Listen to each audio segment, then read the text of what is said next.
Saya tak kerja lembing. Ada beberapa cara. Pertama, kita menggunakan 2 jari, kita letak di langkah tali ini dan letak di tapak tangan ini. Ini. Okey. Okey, yang ini satu. Gaya yang kedua, gunakan ibu jari awak letak di belakang ni. Yang ini untuk awak tekan ni. Tekan sini sini. Ibu jari di belakang tadi genggam. Okey? Baik. Ada 2, satu saja. Satu sini.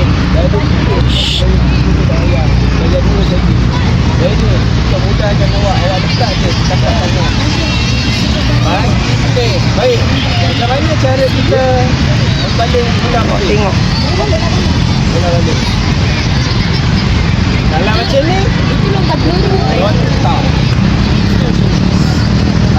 Tangan awak letak. Okey. Belakang lagi, belakang. Jangan buka berapa darjah sini. Jangan macam ni.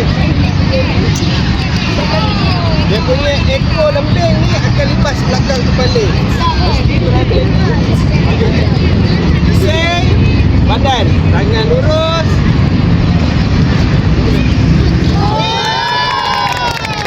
Okey, sekali lagi. Contoh. Okey, bang.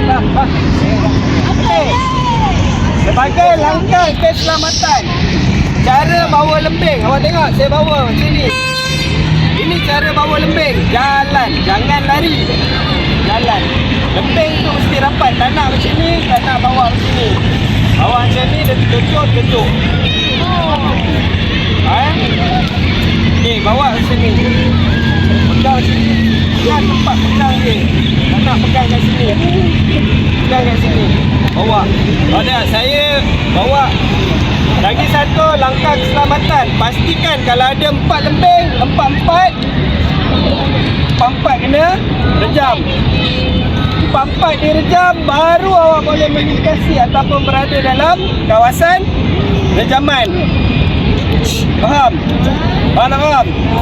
Okey, cikgu langkah keselamatan Okey.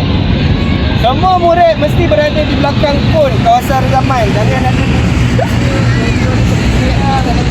faham? Okey, sekali lagi. Tangan lurus. Belakang. Lepas tu badan. Tangan lurus. Okey, tangan lurus.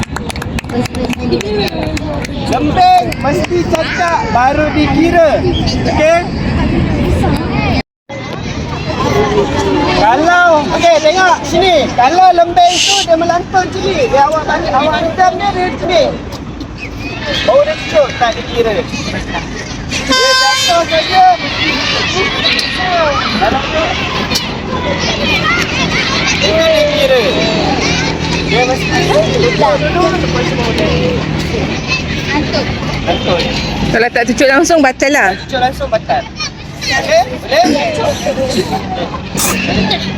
Macam buku gagal. Budak sini tak kepala. Kalau tak kepala nanti